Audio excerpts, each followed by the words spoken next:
and climbs, we bring you every line. From dirt to asphalt, lights go green. Battle hard, chase the dream. Every lap, every turn. Feel that engine burn.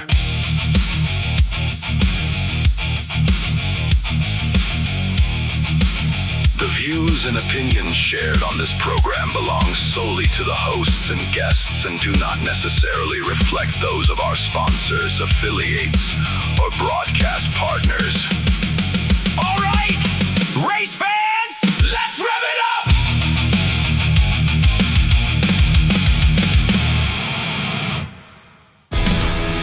You've probably seen us all over the racing world and doing a lot of racing designs for events and race teams, but we also do a lot of stuff from small boutiques in small cities all the way up to Fortune 500 companies. Your brand deserves to be seen. We print on more than just shirts, hats, jackets, bags, and much, much more. Custom corporate branding starts here. Well, everybody, welcome into another edition of everybody's favorite racing talk show again on a Thursday. SHIT, so happy it's Thursday. Showtime Bobby Chappie right here, along with the dog pound behind me, if you will. And we are joined very special guest. Well, actually, I guess he's not a guest. He's one of the co-hosts of this great show. Back in the saddle again. Gonna say, dude, it's been a hot minute since we've been on the same screen. So what's going on? Welcome back home, dude. Good to be back, brother. And I will tell you one thing: what is not good to be back here is the heat. You know, when the children come here to the new studio, affectionately named the Icebox, by the way, because it's very cold in here, because it's small. But you know, it was so they're constantly wanting to go walking. You know, they know that there's a lot of walking involved, and it's like, guys, come on. So that's kind of the PSA for today is remember, you know, they say put your hand on the pavement. If it's too hot for your hand, it's too hot for the paws, and that's definitely the case. But these two don't understand that. But kind of where I'm going with that is, you know, in Indy and Iowa, the last two places that I've been while I've been absent here, you know, folks are like, oh my God, 89 degrees, 92 degrees. I'm like, hold my beer. Yeah, hold on. 101 for a solid straight week. That was just the real temperature. That wasn't even the heat index. Well, and that's, you know, Bucky Godbolt and I have this theory on heat index. When they say it feels like 113, it's 113. It's 113. It's just not, the mercury's just not showing it. Well, that's what the high school footballs are having to go with now here in Texas with that barometer thing that they've been going with or whatever for them to cancel practice if it's a certain heat or something like that. So yeah, and by the way, speaking of that, I'm glad you mentioned that. I mean, I'm not glad you mentioned that because I'm bringing this up, but thoughts and prayers to the lot of friends over in Lake Travis area here. They lost a young guy, cardiac arrest early in the week there during summer practice, and he passed away yesterday afternoon. So yeah, man, that's, you know, with all the excitement of football and getting these high school players and these high school teams back out on the field, that's not how you want to start the season. So, yeah, it's tough. Just don't jack around with the heat, man. It'll get you. It's like Mother Nature. She's undefeated. So is the heat. Yeah, I know it's a sad deal. We read about it a couple of days ago with the incident, and then when you have somebody that definitely gets carried out on an airlift, you know it ain't good. Yeah. Not a good thing at all. I did add while I was gone, because a lot of folks have said, you know, either, and again, I think this is maybe a little bit of the keyboard warrior effect, but whatever, we take all comments that some people can't, for whatever reason, can't post on the live video feed. So we've re-implemented the text line, although it's a different text line now. So if you're out and about and catching only the audio of this, 512-931-1724 is the text machine where you can chime in and be a part of the program as well. And those live comments. Phone or what? No, it's actually one of those Google ones. Oh, one of those Google things, and you're already. I mean, I'm looking at it too. And here's the dog. By the way, this is going to be my driving coach when I make my return to the Speedway to Texana Raceway Park. My driving coach, Caitlin Leonard. I don't know if she knows that or not, but likes Rusty up there, dude. That's my dog. Whiskey. Rusty's asleep in the other room. This is that's whiskey. Yeah, that's Whiskey, the big shelter rescue. Oh, look at that guy, man. That's a lovable dude, man. He's just shit. That dude needs to be on commercials or something, brother. 75 pounds of pure puppy joy. Then this guy, Milton Hope, calling me a wimp, played golf, and then came home and mowed his neighbor's yard. Milton, I played a little golf myself a couple of times over in Iowa with the great folks from Iowa Speedway, and they took us to a little course out there. It's called Westwood Municipal something or the other, in the just past Newton. Beautiful golf course, wide, so green. That's what was so beautiful about Iowa. Obviously, it's cornfields out there. A lot of green, dude. Ain't none of this brown shit laying around like we have over here. Sorry, trying to look and see which dog was that in the camera back there. Yeah, absolutely. See, keep the messages coming. I mean, you can post them on the live chat. I think it's just that some people don't want to. But looking forward to the program tonight. We coming up here in let's see. Oh, Rusty is here. I got to put him on the couch. Hang on. Oh, you got it. You got it. Coming up probably in about 10 minutes or so, we will be joined. Thomas Corey going to join us. He, of course, the effort back in place right there at the South Texas Raceway. That's something that I'll talk to Bobby about, as they had breaking news happening while they were on the air last week, obviously with the South Texas Race Ranch ending the regime right there. And then it looked like maybe there wasn't going to be any racing in Corpus Christi. That has been rehashed and is going once again. And the South Texas Raceway, same facility, same right there at the corner of Old Brownsville Road and Saratoga, as I used to like to say, still going on right there. However, it's a different regime. We'll kind of get some details on that and just everything that's been going on with that. But super important, I think, as always, with Corpus Christi Racing, very near and dear to my heart. So the fact that there, you know, and it's not going to be one of these situations when the appropriate time comes up. We can talk about the other stuff. We can talk about what happened before. We can talk about what led to whatever details that need to come to light. They can come to light on this program. But kind of my thought with this is that I think we just need to celebrate on the show tonight, and we need to have a conversation about what's going to be going on Saturday, because ultimately that's important. The other stuff is going to work itself out. The other stuff will work itself out, and whatever the case may be on the way that stuff needs to work itself out, and there'll be stuff that's known and stuff like that. And it's good to know. I mean, you talk about a change. We actually found out on the show last week live during the show, about 10 minutes into the show, that the racetrack was going to get rebranded. So they've been rocking and rolling here the last 7 days, and they've been doing a lot to get ready for this upcoming weekend. So I know a lot of the Texana cars are going to try to head down there. Some of the Texana peeps are heading down there. So it'll be interesting to see it. We'll be glad to talk to them and see what all kind of other information they got for us. So I think we were still on the golf course when that news had popped, and truth be told, I mean, not with Thomas, it's coming on here today, but I had been privy to some information that something was happening. I think when I went back and watched a little bit of the replay, and when you were talking about the phone exploding, it damn near blew the cover off of it when all that was going on. But I knew that something was in the works, but again, that's one of those things to where I think we've learned in this sport more often than not, to where it's like it kind of goes in one ear and out the other. You know, show me the Carfax is kind of my thought when somebody has a racing idea, and they showed the Carfax. I wasn't expecting it to be, because ultimately, and you can correct me if I'm wrong, because I know you, my man, have the master schedule of all schedules. They didn't miss a date, did they? Yeah, they missed one. They missed the one. first. Oh, that's right. That's right. The 8-1. So yeah.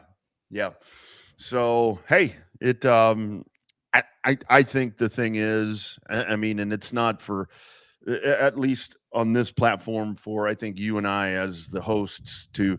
I mean, it's not taking one side. I mean, there's a lot of folks that have operated. Look, I used to work there, for crying out loud. So that's where these situations can get a little difficult, to where it's like, you don't want any one person to think that you're leaning one way or the other. It's kind of like in a breakup, right? Where it's like you have this breakup, and it's like, okay, I'm taking my friends and you're taking your friends and all that. But this is just, ultimately, especially right now in the environment that we live in with short track racing, that the fact that a racetrack is attempting to keep going, is a good thing, and I think that we all kind of need to do whatever we can to support them, whether we like them or not. To be honest with you, whoever it is. Yeah, I mean, you've got the racetrack being open is a very significant development anywhere. For a racetrack to go rise from the ashes within the span of about 2 weeks, if you will, for lack of a better way to describe it. But it's, anytime the door closes on a racetrack, it's not good. Yeah. Doesn't matter if it's dirt, doesn't matter if it's asphalt, does not matter.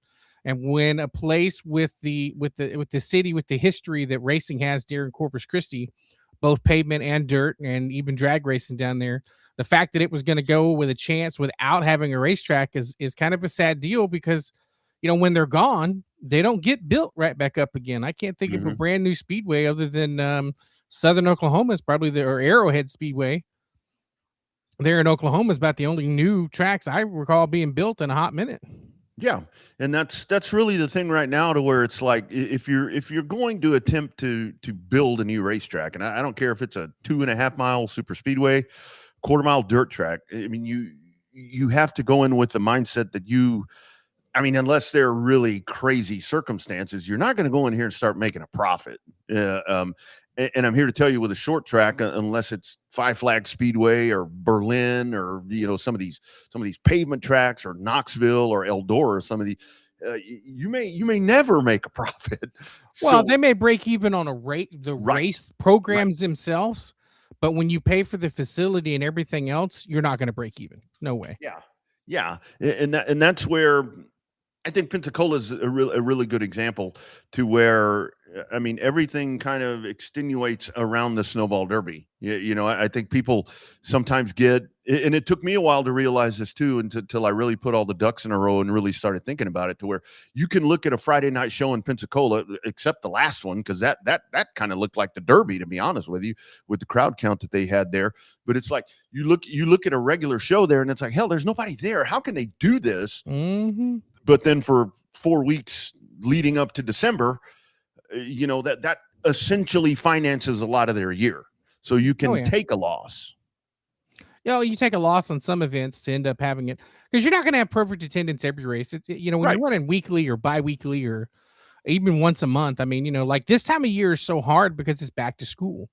Mm-hmm. You never know what you're going to get.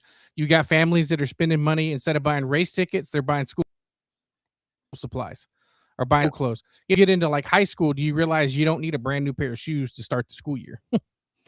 It's when you're young, and in junior high, you're like, I got to have that best pair of Jordans, or I got to have the most, end product when it comes to the jeans and the shirts and all that, or you have to get a haircut. I've been trying to put off getting a haircut and a beard trim for about 2 weeks with all the kids getting ready to go back to school. So it's such a unique time. You don't know what you're going to get in the grandstands. You don't know what you're going to get as a fan count. Hell, you don't even really know what you're going to get as a, as a car count, really, even with that, because those people have to spend the same money that the fans do on school supplies and school clothes and all kind of stuff going back to school. So this time of year is very strange. It's just a hit and miss, and it's just, you just have no idea what you're going to get. You got some.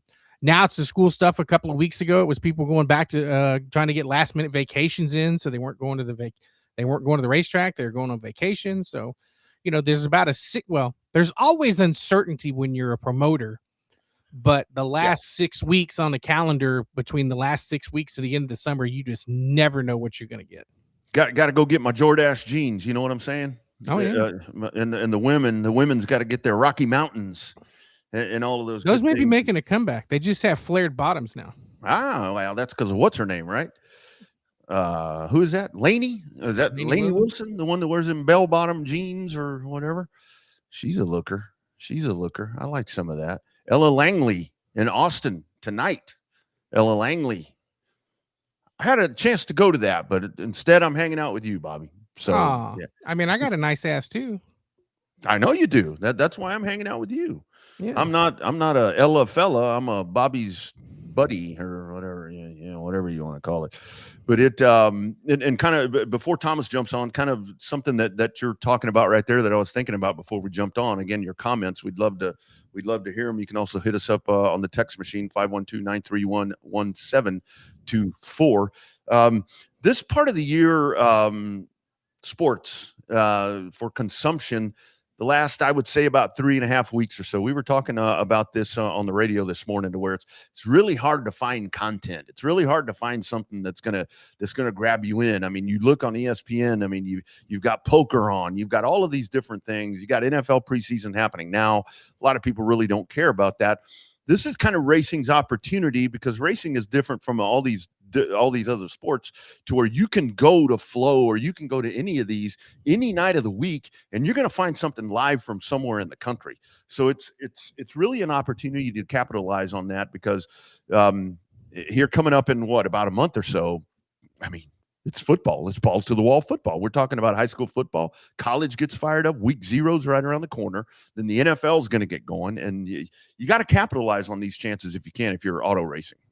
Well, they found a way to capitalize there in 2020 when it was the only sport. Well, yeah. That was a different scenario there. But now when you've got the opportunity, you got a couple of weeks here. That's why, it's such a strange, sorry, feeding the dog. It was a strange weekend when everything was off. All your major professional racing leagues were off, except for IMSA, and they were on a channel that nobody has. Yeah. Peacock. So it didn't really do a lot of good. You didn't really get a chance to watch anything that weekend. Yeah. Because everything else was, there was nothing else racing, nothing else going on. The Peacock. All right. We've been teasing it. Let's get down to the meat on the bone and talk about what you guys want to talk about. And it resumes. It fires back up.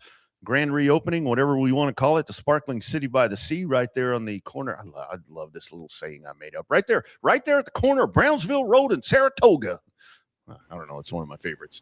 It is back to now South Texas Raceway. You've known it as South Texas Speedway. It was the race ranch, but as most racetracks that persevere do, now it's got a facelift and it's starting over. Here's one of the dudes, and he drew the short straw to get to come on this program. Is what happened. Unlock Texas, and I found my Unlock Texas cap, as a matter of fact, this morning. And I left the damn thing in the car, so I'm sorry that I don't have that on. But I will. Awesome. I'm glad Thomas you have Corey. one. Absolutely. Mario, thanks for having me. Absolutely, buddy. So, kind of talk about. So everything that happens. Like I told you, this is not when that conversation's to be had. I'm not going to have it with you. I'm not going to have it, and I probably won't even have it on the air. Let's talk about the effort to get this done. You've been very an advocate for the track, whatever the hell you want to call it. Talk about how all this came together, dude. Well, this is the last track we have down here, and we definitely didn't want it to die the way it was going to die. So a group of us got together and decided that we were going to give it everything we got to, at least keep it alive for the rest of this season. We have an opportunity for next season. That's what our hopes are for. We got to finish strong this year in order to have next year. We have a phenomenal team behind us and with us. We got some phenomenal sponsors that are just putting all out to make this work. Absolutely. And Thomas, you're definitely doing an off season's worth of work in the span of about 2 weeks. It's pretty amazing what you guys have done down there with the complete rebrand and getting everybody fired back up and ready to rock and roll to go to the racetrack on Saturday night on the 15th. But I mean, what has been that one, I don't know, I hate to say aha moment when you're like, oh yeah, that's right, we need to do that, or we need to do that, or there have been so many, it's hard to just pick one out of the hat. Every moment's been like that. We finish one and we come across 3 more we need to figure out. But the good thing is that, like I said, we have a strong team. So we've been able to figure out anything and everything so far that we've needed to figure out. And you're right. We took an entire, 3-month off season and shoved it into about a week and a half as of right now. Yeah. Yeah. Thomas Corey joining us here on Revved Up, talking about the grand relaunch coming up this weekend at South Texas Raceway there in Corpus Christi. So how important was it for you guys? Because just kind of in this day and age, whether it's business, whether it's media, whatever it is, the longer that you're gone, more the opportunity that you can't get back. And you're kind of talking about how fast you guys did this. How important was it for you guys to get back on the racing map around here with all the competition around you? It was extremely important. Like you said, the longer you're out, the harder it is to come back. And we knew if we didn't step on it now, that we already missed one race. If we missed a second race, there wasn't going to be a comeback. Wow. We had to be able to make this next race in order to come back. You know, it always says racing takes a village, right? You've got everybody. The support that the track, that the people, racers and sponsors and everybody has shown that track coming in. I mean, I read everything on transparent about what you needed and what needed to be done, which everybody can appreciate. Most normal-minded people can appreciate anyway. But I think that it's been cool to see, you know, those guys and gals stepping up and making it happen, you know, because doesn't it, just get it back up and running. But it's another thing to just have the manpower and the stress and to get everything going. That's been the cool thing to see from the outside looking in. You know, we've had a phenomenal turnout from, you know, people offering their help. We got a phenomenal crew coming out. You know, we've got people from other racetracks that are helping out, that are coming out to help out for race nights. You know, we're ready. It's going to be fun. We're going to have a good time. And I'm expecting this to probably be the best race we've had all year. Absolutely. So it's always hard, like with racetrack promoters or groups or whatever that are running tracks, because I've said it so many times over the years, Thomas, to where if you don't own the facility, it's really hard to invest the capital to do the work, to do whatever into something that isn't yours and it's not going to return the biggest profit. Kind of talk about it seems like now that the track owner, especially in this rejuvenation and reinvention of the facility, is very involved. I think that's something that really the investment gets a little bit bigger, it seems like, when you have that individual that's a part of the resurgence. It is. He's been phenomenal. You know, we have a very small budget we're working on, and we're having to come up with a lot of things majority of the things on our own that are needing to be repaired or fixed. And the good thing is we've had a lot of people volunteer their services and their time. So that's made it easy on the owner to, you know, financially. So in terms of, just go over, if you could think about it, what has been the projects and some of the, I mean, I would say capital improvements, but that's without kind of having money involved. But what's been the major overhaul over the last week and a half over there at the Speedway? You know, we've added some more dirt and clay to the track. They're actually out there turning and prepping right now as we speak, you know, running the water truck over it, tilling the dirt, tilling the, you know, turn 4, turn 1, trying to get them to smooth out a bit because they've been pretty rough. Capital wise, you know, the sound systems were probably our most expensive thing right now. Important to hear those people, whether they want to or not, they're important to hear. Yeah. But you know, equipment's always expensive when you don't have any equipment, so there's a big chunk of change right there too. So luckily we got some great sponsors and people behind us that are, you know, helping us out along the way. So your diehard fans, I don't really worry, because like we're talking about here, there wasn't enough of a layoff, I don't think, to where it's like a missed race. It's like a rain out, essentially, that you missed the one race. Your diehard fans are going to come out, and I know a lot of them, and I know where they sit, and I know they'll be there on Saturday night. But for your drivers, when everything goes down, you know, there's a shock. It's like, oh no, we're losing the track and whatever. How's the input been from those staples in the Corpus Christi racing circles that are just, I'm assuming, damn glad that they got their racetrack?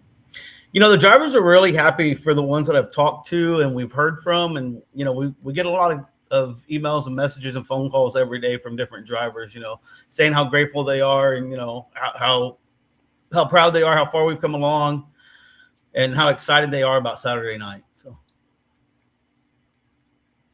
and that's got to feel good to a certain extent. I mean, you know, obviously the job's not done. You know, one night is one night when you got the goal of making it the whole season, but that's got to be somewhat self-gratification, if you will. I mean, you know, knowing that the hard work, the headaches, the long nights, long days, stressed out the mind. I mean, that's got to feel good that you got the racers and stuff behind now. It's very rewarding. Yeah. Yeah. And you also mentioned, Thomas, I think that I know Texana has reached out, and I don't know, 37 Cotton Bowl, that's kind of the section that I kind of affiliate with you guys south. But I think that now we're at a day and age where these tracks realize that your track operating is something that kind of makes everything stronger and better, because you can share that driver pool. I selfishly hope that moving forward, all of these tracks are open and their schedules are a little bit different. I mean, when I was out of town, I looked and all three South tracks were running on one night, and I'm like, that's stupid. I still think that your schedule, or the track schedule now, you've got the best schedule because you're off, or you're racing when they're off. But isn't that really a good show that it kind of seems like everybody's tugging on the same oars right here? For most part, the tracks used to really. This track has always been good about trying not to race when others were, because we knew we could get a bigger car count then. Mm-hmm. And we're keeping the schedule that we originally had. And, next year when scheduling comes around, we'll probably do the same thing and look at everybody else's schedule, see what they got, and see where we can fill in. Yeah, I think down in South Texas, that's probably the best way, because there's so much within the span of about 3 months. You ended up, hearing that I-37 may not be around, and then you had, the or I would say an ordeal down there with y'all down at the race ranch slash South Texas Raceway. I mean, so it's there was a lot of people really concerned about the state of racing in South Texas for sure, but it looks like, at least on y'all's side, there's a little bit of stability coming up. I mean, I know you've got to have a really good turnout and showing the rest of 26 to get a 27, but I mean, it's it's got to be pretty good feeling anyway. It's a great feeling, and you're right. We were looking at two tracks on the chopping blocks. Mm-hmm. That's not good for racing in Texas at all. Yeah, absolutely. That's what's so odd right now, is that everything has kind of shifted in a matter of a week and a half to where it really, okay, there's one that's back up and rolling, and then the other one, there's still some doubt there. I'm sure some stuff will come up, but along those lines, for you guys, is it one of those things? And again, if this is something that you don't want to answer, or you don't want to speak to, that's totally fine, Thomas. But does 2027, I know there was a sale of the property and so forth, does 2026, what's left of 2026, is 2027, if all this makes sense, contingent on what happens now, or is this a long-term plan, to your knowledge, to keep this thing going, in its new form? From mine, my plan is to keep it going, but from my understanding is that we have to perform well the rest of this season to be able to race next season. Next season's on the table. It's not off the table, but we have to perform and get people, fans, drivers, we have to get the car count up. We have to get the fan count up in order to be able to do next season. We've got to show them that this track makes money, for them to want to keep it. Good point. That's so hard, though. Back and making money. That's not a lot of times you see back to back in the same sentence in a positive manner, but it could be done. But I think, realistically, I feel like the momentum is there in a very positive way. Because, I mean, we've seen everybody has been, as far as like a social media, all of us have, we've got 500-600 friends in a Facebook group that are mutual friends. So some of it's preaching to the choir to a certain extent, but sometimes the choir is what brings other people to church so they can hear them sing. In this case, they can hear the engines roar, right? So I think that the fact people have been and trying to get people to come out has been anything short of just amazing. For once, social media, at least in this case, for this instance, is actually doing what it needs to do. Absolutely. And, the question for who's promoting this keeps coming up. And, we've had this conversation, and there's a group of us that have been doing this together, and nobody wants to take one name hat, and be like, oh, it's all me, because it's not all me. I can't do this without them. They can't do this without me, I would think. I mean, I'm sure they can, but it's a group effort. And, we're looking at it as the people are the promoters. They're promoting this track right now. they're passing the advertisement around. They're passing, sharing all the posts. They're promoting this right now. That's old school. I mean, there was a track here in Austin that used to operate, or in Austin that used to operate that way, to where it was an association. I mean, they named it Capital Area Racing Association, and there was one dude that was kind of the point man. And I have to say, the person that I was talking to before this came out, when it kind of came to my knowledge, I was like, get a point man. And then it was kind of like I started hearing from you, and I started hearing from a couple of other people. So it's like, okay, that's what you do right there. And it seems like a group of people that are putting everything together. You're going to celebrate your wins, and you're going to lick your wounds, because look, you're going to get your ass kicked. I don't know if you know this or not, but it seems like that's what y'all are thinking right now. Yeah, we know there's some punches coming. The easy way for me to put it. Mm-hmm. We'll cross those bridges when they get here. We're not going to worry about them until then. Absolutely. I think that's one of the best ways to look at it. It's kind of like it's like a term hurricane, because we're in hurricane season and you guys are in the Gulf, but sometimes it's coming and you can't do a lot about it, but at least you guys are taking on the positive aspect of it right now. Some of the ass whoopings are coming and some of the stress nights and all that, but at least you guys you're not shying away from taking it head on, which I think is what I'm trying to get at here in a weird way of getting there. No, I get it. You're right though. Yeah. That's where we're at. Thomas, last one for me again. Thanks for jumping on here, man. You've been exceptional, by the way. You do this really well. I don't know if you're going to be the spokesperson, but I think you need to be. You're going to get my vote if anybody asks. I don't want to draw a short straw. You or Double J Jerky, you or Glenn, one of the two. We'll let you guys. I love Glenn. He's a good guy. Good people right there. I like the lineup. It really seems like what you all have done. You're bringing in classes that are strong. You got the E-mods, the limited modifieds, the fireballs will be there with factory stocks, and of course the micros. A good assortment of fender cars, a good assortment of no fender cars, and some small cars. I really like this lineup to get you relaunched. Thank you. So last one for me, the people, what's your message to the people that have never been, they're probably not watching this show, but we may have sound bites that go out there, but your message to the people, come out and have a good time, bring a friend, keep an open mind, and have a good time watching the cars run around in circles, right? That's the easiest way to describe it. It's always a great time out there. For the people that haven't been, should come out, bring kids. 12 and under are free. Entry gates, general admission is $20. Pit passes are $30. It's not astronomical. We got food on site. We're going to have snow cones again. It's always a good time in the pits. Kids love to get in the cars. Drivers love to have the kids in their cars. It's family friendly. And then there's a play area for the kids. I know my kids, man, they go out there and they'll play for 3 hours nonstop. I won't see them. They don't like racing. They just want to go play. Yeah. Lots of comments on the live chat tonight about me drinking beer here on the show. I mean, that's nothing new. A lot of times I just hide it. I just hide it a little bit better. But so that's the other thing. There's also a nice facility there where you can have a cool one or two. Any changes with that? Is that going to be functioning? Yes, we're still going to have beer sales. Man, I'm canceling what I'm doing Saturday. Well, we look forward to having you. Oh, man.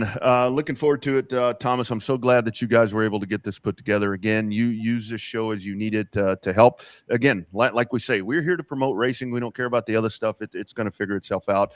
Good luck to you guys, and let us know how we can help you guys out in any way. Another thing I got left to say is if you can't come out and watch it live, watch it on Race On. Boom. That's big. Yep. That's a big thing right there. If you have that Race On subscription, just look for South Texas Raceway. Good stuff, my man. Say hello to everybody over there, and hopefully we'll see you soon, brother. I will, gentlemen. Thank you. Thanks for having me. You got it, bud. There he is, Thomas Corey, talking about the relaunch of the South Texas Raceway. Of course, he is Unlock Texas. If you go and you kind of look at some of the folks that are involved right here, you see we were talking about Glenn there.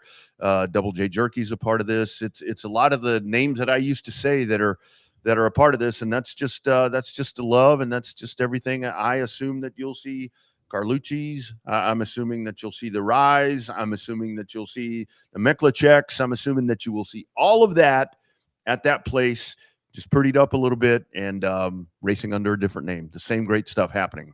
Your homegirl's going to be there too. Your driving coach is supposed to be down that way. Absolutely. She's, that's a big part right there. I mean, those folks. So, yeah, I'm very excited for that. I've, like I said, I've been a long time advocate of racing in Corpus, and I really hope everything works out. I hope everything works out. I hope this whole situation works itself out.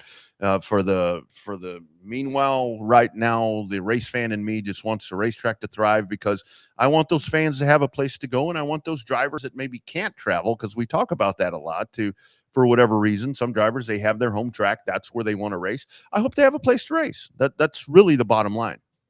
Yeah, I mean, everybody's got to have a home base, right? You don't want to be a nomad. So some people love it. Some people enjoy it. A new track every week, but there's something to be said about having a home track. Yeah, and that can mean lots of different things. Whether you feel at home, whether that's where you have the budget to race, whether that's where you have the friends and family to help you work on the car, help you pit the car, all that stuff. And your home base, that's where your sponsors are. So you got to, race in front of the sponsors to help you get to the racetrack. So it's good that there's another place for them to hang out and another place for them to do the competition of racing that we all love and can't seem to get rid of. Yep, absolutely. And like Thomas was talking about right there, I mean, everything you need. He talked about the divisions, fun for the kids. He mentioned the beer. My man, Zach Freeman, calling me out right there. I mean, it's all good. I got to tell you, I saw this flash across, and this is real damn good to see right here. Take a look right there. Checking in live. It is our man, Terry Barden. Nice. Terry, damn it, my man. Why you scaring us, brother? Don't do that shit. Man, good to see him on here live.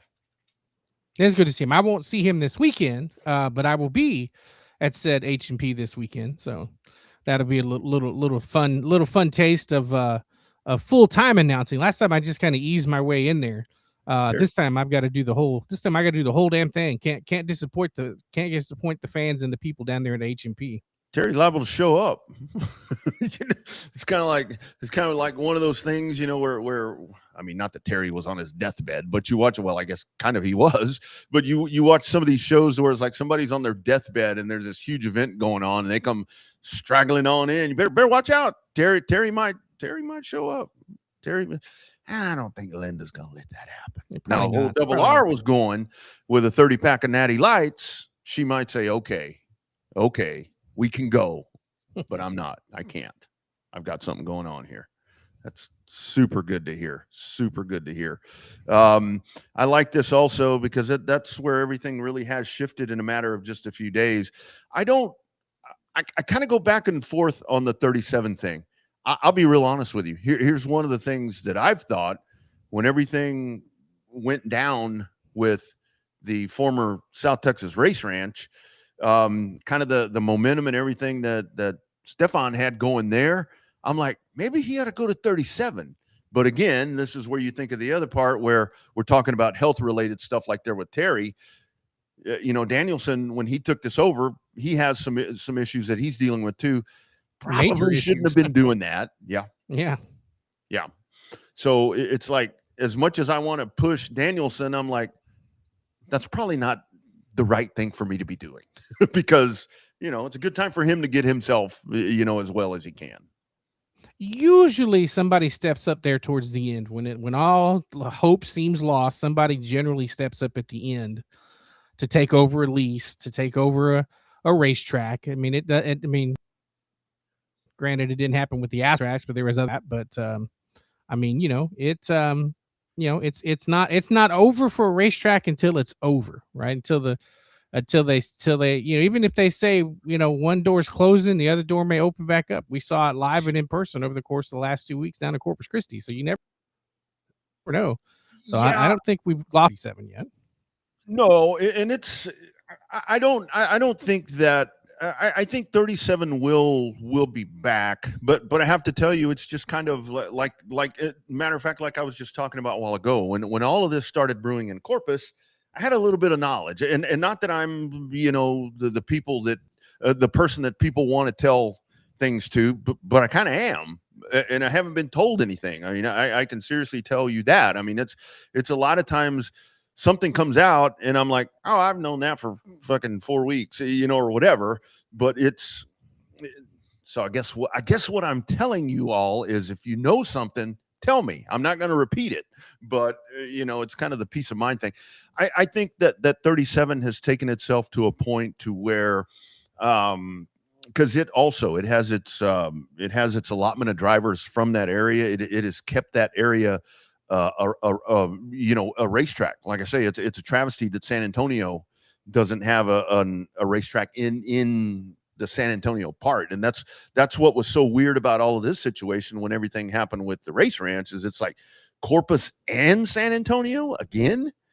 We can't do that. We can't have that. We've lost Austin. Yeah. Thank goodness we got Houston. Odessa's gone. It's weird, but one has worked, and I think the other one's probably going to be okay too. Yeah, I mean, I think so. I mean, of course, it's getting everybody together on the same page. We're not having three racetracks, not having three racetracks race on the same night again. But that's you never know. I mean, business wise, you can't operate once a month. You just can't. Yeah. And there's only there's 4 racetracks, and roughly an average of 4 to 5 race weekends a month. You can't run once a month to get this thing running. I don't know how they do it in Houston, running once every 6 weeks, but well, that's that probably a goes different back. business that I don't know about. Well, and it's funny that you say that, because I was actually going to bring, speaking of that, Tuxedo here. I don't know about the Rodney Raceway, but Revved Up Raceway. If somebody wanted to name it that would be fine. We could build a studio at the racetrack, and that could be the home base. Of course, we'd have to drive over there to do the show live at the Revved Up studio. I don't know about that. That's kind of far. I need one in Wilco studio, like this one. I know where you get some bleachers. Yeah, and that came out, and man, I always hoped, I really thought, I've thought this for a long time, especially just with that location there in Marion, that would have been a good spot. I mean, just the way all that laid out. I mean, you had a lot of room on the backside. I know the drag strip got shortened at whatever point, because you had some pretty bad situations that happened there. But I just thought that would be a really good spot for a track. But at some point, it just wasn't going to happen. I know that there were some rumblings at one point that something could be built there, a drift track, a quarter-mile thing or whatever. But I just kind of always thought that location would have been a good spot for a half-mile. Just kind of the Texas racetrack. But again, you have Houston. So I guess I'm kind of glad that didn't happen. But I always thought that would work out well. That's really nice placement of that place. I actually watched a lot of drag racing there, believe it or not. I frequented I've been down there. I went down there a couple of times. I was there the first weekend it opened. Mm-hmm. Yeah. Hell, it ain't out in the middle of nowhere now. It used to be, but it ain't out in the middle of nowhere now. I know, man. Warehouse Central out there, with everything that's going on out there. But if you missed that post on the socials, the track being what do they call it? Dismantled. Like the bleachers are for sale. That's some good bleachers there, by the way. If you're looking for bleachers, that's some aluminum ones, isn't it?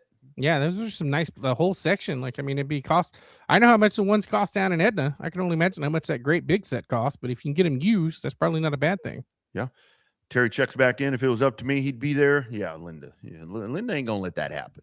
Linda is not this week anyway. Maybe next race. No, he'll be back for the next one. Rob 37 will be around again. I don't doubt it, but it's like we were talking there. Like I told Thomas, I just hope that next year all of the 4 tracks, and again, it's easier said than done, and you have to be in business to make what profit that you're going to make. So, like you said, the more that you run, the better that probability. But I just hope that it's able to. Because, like I said, I sat down with kind of a map of Texas, and I was telling my coworker, I'm like, so all of these tracks are racing tonight, and of course he's from Missouri. He's like, oh hell, we usually have 6 or 7 tracks racing on it. I'm like, yeah, but that's different.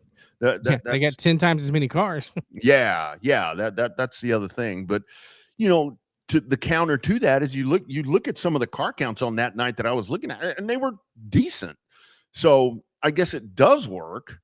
But, for the fans, I think it'd be really cool for the fans, a fan that wants to travel. Oh, you know what? I think this week I'm going to go to Pleasanton. And then in next month, my monthly trip, I'm going to go to Edna. Yeah, I think that would work out really nice and not miss anything at your home track, if you know what I mean. But yeah, in a perfect world. Yeah, well, there's that part. There's that part.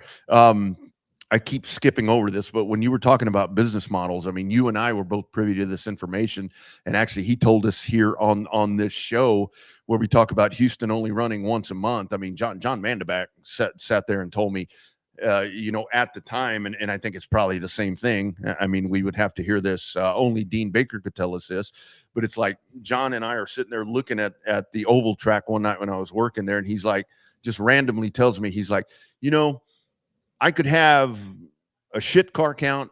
I could have 10 people in the stands, but I'm going to make it up tomorrow. My business isn't going to suffer because of what happens now. Tomorrow, Sunday, drag racing day, I'm going to be fine. It's a good problem to have. Yeah, it's a good problem to have with somewhat of a dual stream income with both tracks, but there's definitely more drag racers down there than there's racers, and I still don't understand that. Like I said on my post when I said I was going down there, it's the best asphalt racing action you can have without an extra 10 to 12-hour drive, depending on where you're at. It's pretty sad in the sense where we look at these like we're talking about Corpus Christi. Why I'm such a diehard for Corpus Christi is that you have to keep that base. You have to keep them involved, and you have to have them a place for them to perform, because you look, I mean, essentially right now, I mean, look at Austin. I mean, the Austin area. I mean, you have some racers from Austin. I mean, a lot of the people, because Austin, what's Austin's track? Cotton Bowl. That's Page. That's not Austin. Yeah. Well, hell, that ain't even Bastrop. Yeah, no, absolutely. Absolutely. It's 20 miles. It's 20 miles northwest of Bastrop. That's Fayette County, right? It's actually on the county line of Bastrop. Yeah. If you get into a fight on the track, it's Fayette County. You get into a fight in the pits, they got to call Bastrop County. That's right. So you have that where you've essentially lost Austin. San Antonio has what we want to call San Antonio has continued to survive, and I think a lot of that was, again, I was really concerned about San Antonio because when SAS closed down, when San Antonio Speedway closed down, there were a lot of people that raced there that didn't want anything to do with Kyle because of the smaller track and whatever, but they migrated over. So I think Kyle kind of kept the blood pressure or the heartbeat going for San Antonio there for a while until it closed and they migrated to dirt. So San Antonio, you still call it strong. Houston, I mean, if you look at Houston with the rich history of Houston, that has cranked out, among others, AJ Foyt, David Starr, Ronnie Chumley. I mean, all of these names, Larry and Jerry Child. You look at Houston, and Houston's about gone too.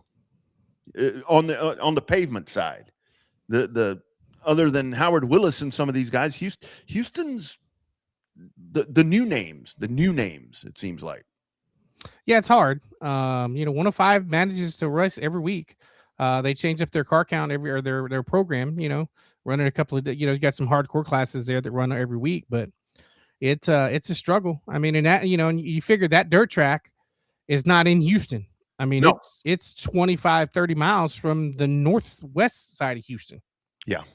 And so it's, depending on where you're at, it's a 2-hour drive to get to 105 from certain sections of Houston. So, and that's with HMP, and again, I haven't been there since whenever the last time I worked there. It's been a while, and I keep thinking in the back of my mind. I know that the Bakers, I know that Dean loves that facility and loves what he does, but man, those houses are creeping closer. The good news is it's a lot more industrial that's closer than the houses are. The houses haven't actually got any closer, but those big ass warehouses sure have. And it's a hell of a lot easier to race with industrial buildings near you because they don't get annoyed by the sound. They don't get annoyed by the smell, the dust, the lights, none of that, because they're not operating. So and industrial values, again, a lot different. But anyway, that's another discussion that we can have at some point. Great conversation there with Thomas Corey. Coming up, we will do our Sugar Sean Folsom photo of the week. We'll do that, break down a couple more things before we get you out of here. It's a Thursday. Hashtag Real Race Talk. Now a word from our friends at My Race Pass.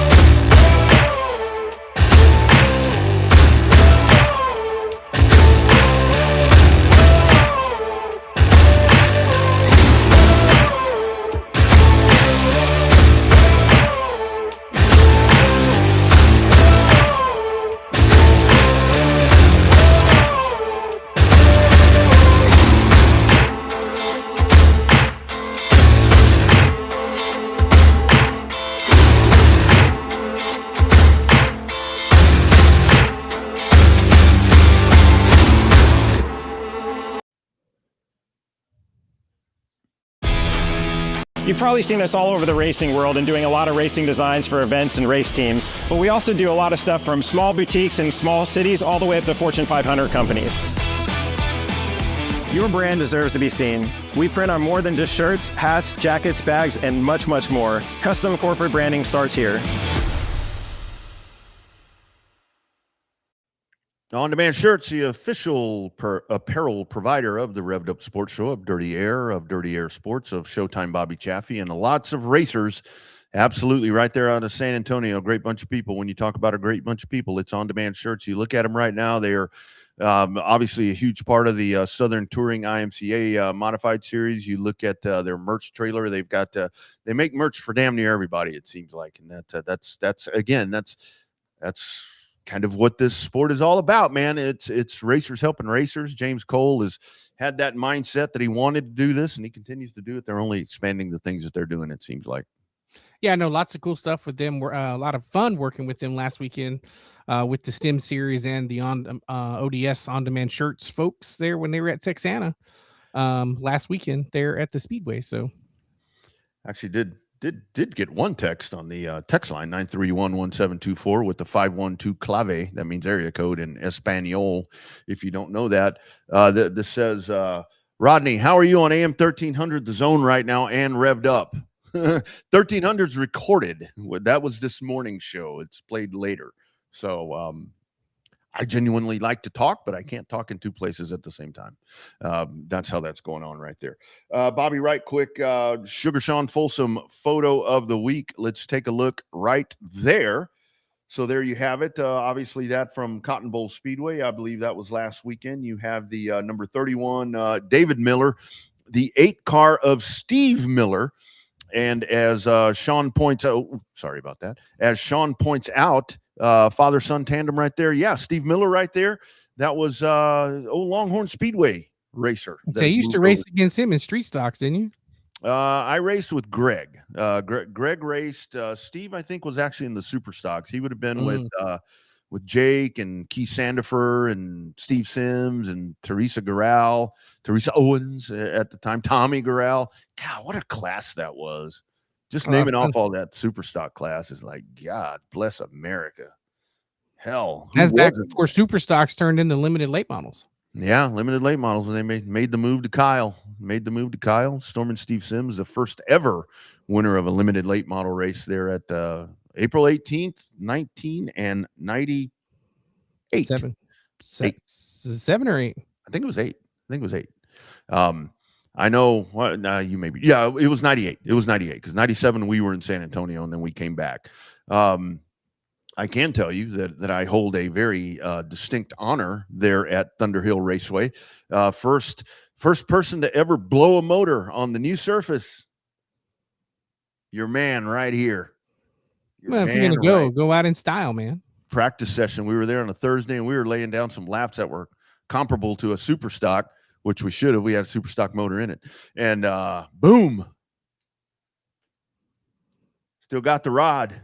The rod is my chapstick holder and all that good stuff right there. Yeah, still got it. That thing is from 1998. Look at that heat that we had in that thing. Should have wrote the date on the bottom of that when it happened.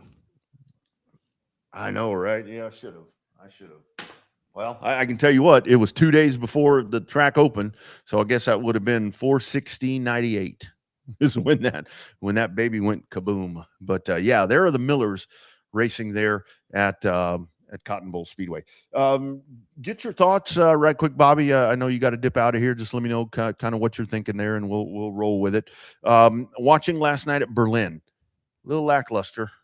Lackluster till 50 to go, and then it all, as Jim Ross said, business was starting to pick up. Yeah, and four 50-lap competition cautions in the first 200 laps, and then after that, good Lord, it turned into a damn good Southern-style super late model race. Yeah, absolutely. Thank you, Tim. The 23 car, the Camaro. That was a Floyd Prather car right there. Mike Knotts, long line for barbecue. Come on, man.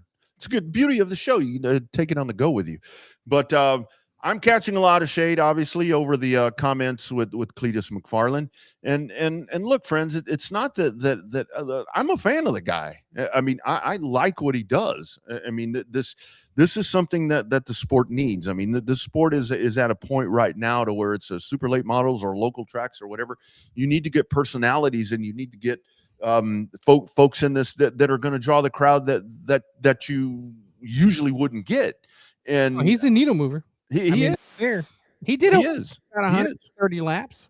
And I had a guy give me a big finger last night too in a different conversation, because my in the conversation we were having was, it's like you can't count on the regular fans. You can't count on the regular fans, because like we were talking about with social media for the most part has been really good to the South Texas Raceway, but when all that went down, social media wasn't being really good to the South Texas Race Ranch. So it's kind of one of those things to where does he need to be? Because my comment was, I don't think that it's super late models, and I still don't think it's super late models. I think I'd rather see him in a super late model than an ARCA car.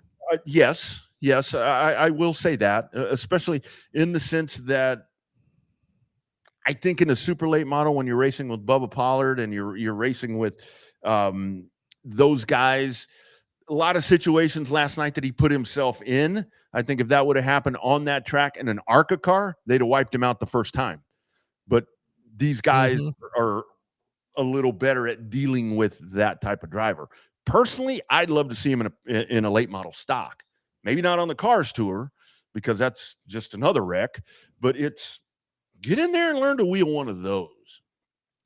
But regardless, the rodeo's coming up on what, Friday and Saturday? Mm-hmm. Yeah. But and it was, a lot of the conversation was, well, at least it's better than Natalie and Tony Breidinger and whatever. Is it? I mean, really, is it? I mean, they've done it longer. I'll give them that. All of those people that we're talking about. It's all still social media views, social media followers. Yeah, that's right. I told Cody Brusso last night, it's like, what we need is a series with Natalie, with Cletus, with Tony, with all of these questionable drivers. Let's put them in their own series and let them figure this shit out. I said that probably have the biggest ratings of them all, because needle movers are Cletus, Natalie, Tony, all of those people. So anyway, I didn't mean to ruffle feathers. I just don't think that magnitude of that race is where that dude ought to be honing his skills, and certainly not in the O'Reilly series or the Cup series. But I love the guy. I do. I mean, I think he's great. I mean, I've seen it firsthand. He's a needle mover. If you're a promoter, you don't care what his driving style is. You want him at your racetrack. If you're a competitor, you don't want him spinning out on his own, wiping out the right side of your race car with 25 laps to go in one of the biggest races of the year. Yeah. Right in front of the leaders. That's the stuff that you don't need to happen. Sugar Sean, we did his photo of the week. He also did check in. He's at Cotton Bowl Speedway, as you've got the the Texas Nationals. Dorfcar Nationals, yeah. Yep. And they're getting after it tonight. I figured you'd be there if you didn't have some business to tend to. They've got a poker tournament. I don't know how good you are at poker, but they got the mechanical bull, my man. Oh, well, shit. I didn't know that. Yeah, they got a mechanical bull over there on them damn dwarf car drivers. How the dwarf car drivers? Shit, that bull ain't nothing compared to the little bulls that they race around that monstrous facility. I think I've done one of those Central States events out there. Good turnout. It's gonna be a big weekend of racing, I think. There's gonna be a bunch of cars. A bunch of cars are pre-entered and ready to go. You got cars from Colorado and Kansas and all kind of spots in between. Yep, absolutely. Had a lot of excitement going on the Cars Tour last week. I attempted to watch the Pro Late Model race. I got done with my duties. I wanted to watch all of that with the Throwback 276. I tried to watch Pro Late Model race. I fell asleep, and I found out the next day that Matt Gould, who drives for Nice Motorsports, had won the late model stocks. TJ Declare. That's good, yeah. Yeah. In the Pro Late models, again, that's where I say that, like the Pro Late models, for example. See, I think Cletus in a Pro Late model, I wonder what he would do there, because you're kind of restricted on horsepower a little bit, where I don't think it has what Cletus wants, because he's got amazing car control. Just he's got to figure out the oval part. He has car control, but he didn't have racecraft. Right.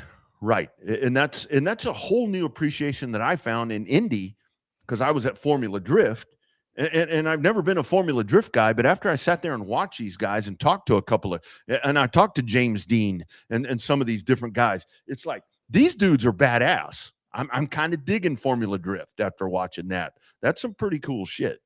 Well, with some of the eye candy that comes to Formula Drift, I'd be digging that series too, if I saw it all in person. They put me right next, or they put us right next to the Rockstar Energy booth. Oh, you poor soul. The rain started. I was hand over fist helping them keep their booth dry, because I'm a good neighbor. That's right. That's exactly what it was. You want double R for a neighbor, because he's going to help you out. I'm like Fred Rogers, Mr. Rogers. I'm a good neighbor. Like a good neighbor, double R is there. Quickly, and I promise. What have you heard? I saw something today. I saw our friend Crash Gladys posted, and I do have something I want to talk about next week. We'll get to that next week. It's kind of on the dirt side, but this Markham course in Canada, is this thing not ready? They're supposed to be racing there, and it's kind of like when St. Louis, kind of like when San Diego was there. They still had sections to finish, a last minute finish, but I think it'll be ready to go. Okay. They don't really have to start getting it all buttoned up till tomorrow anyway, so they'll work overnight, get it all set up and ready to go. Yeah, it's a return to Canada, but it's Ontario, downtown Ontario. So I'd rather see them race in Toronto or Montreal, but I mean, whatever. I mean, at least they're back in Canada. So yep. Absolutely. We can talk next week. Parts of that IndyCar schedule are out. We can talk about the NASCAR schedule as well. Before we go, Kyle Larson, got to play this sound. This was after he gets caught up with Ryan Timms. Kyle Larson trying to be a little bit of a funny guy, he was getting nervous and wanted to, and started making mistakes and allowing me to build runs, and it was just strung out. So you got to get going. So I'm sure that wasn't the cleanest move. I'm sure if anybody's followed his career, we've seen him make a lot of mistakes as well. So his car owner's upset at me, which is fine, but at least get my race right. I'm not Chinese, I'm Japanese. This guy. I watched the end of that. That was nuts. Did you see the finish? Did you go back and watch the finish of the Nightland World Outlaw? Oh, man. How about that? Sheldon What Haudenschild, a show. What a finish on that deal. Man, that is when you have a marquee event like that, and that's kind of what I wanted to talk to you about, because our man Cody Summer from Dirt at the Dome from the Gateway Nationals had some put out a post this week where he was talking about, when you talk about the crown jewels and all that. I know we had the discussion about NASCAR and so forth at Indianapolis, but Cody Summer talking about why is Gateway not a part of that? And that's something we can talk about next week about crown jewels and dirt. But yeah, dude, that right there proves why that is such a big event. That was one hellacious drive by Haudenschild to win last night. He started mid-pack, towards the mid-pack back too. Totally debunked my whole theory that I say when you turn one of those races on, if you're starting in one of the first two rows, that's who's going to win.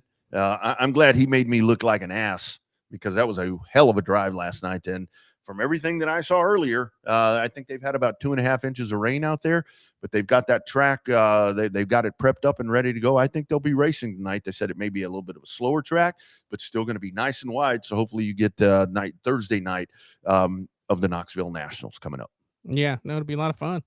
I'll definitely be watching it again myself once I get done with the call here in a few minutes. Absolutely, which you need to jump on. So we will put a bookend on this and put this drain the bathwater, drain the baby's bathwater. Been a good program here on Thursday. Thanks to Thomas Corey for checking in. One of the fellas spearheading the effort at South Texas Raceway. They'll be getting after it on Saturday night right there. And as they mentioned, and I think this is huge, especially with everything going on right there. If you can't get out to South Texas Raceway, you can catch it live on Race On. And if you've got that subscription, you just go and look like you do for everything else, and boom, the racing's back in Corpus right there for you. That's right. Yep. All right, my man. Have a good time in Houston. Say hello to all the folks. Hug those that need to be hugged from me, and we'll do it again next week. I'm home for 3 weeks, brother. Oh, wow. Yeah. You never know what day we'll do the show now if you're home all that much. Yeah. And then the grind starts up again. Be checking for the shorts, the video shorts and all that. We'll get those rolling for you. Follow all the socials as well. All right, friends. As we always say, if you can't get out to a racetrack, be sure and find a streamer that supports racing and be a part of it that way. For Showtime Bobby Chaffee down south, my name is Rodney Rodriguez. We hope you enjoyed the program. Check out all the archives on YouTube, Facebook, and the home spot. It is RevvedUpSportsShow.com. Until next week, see you.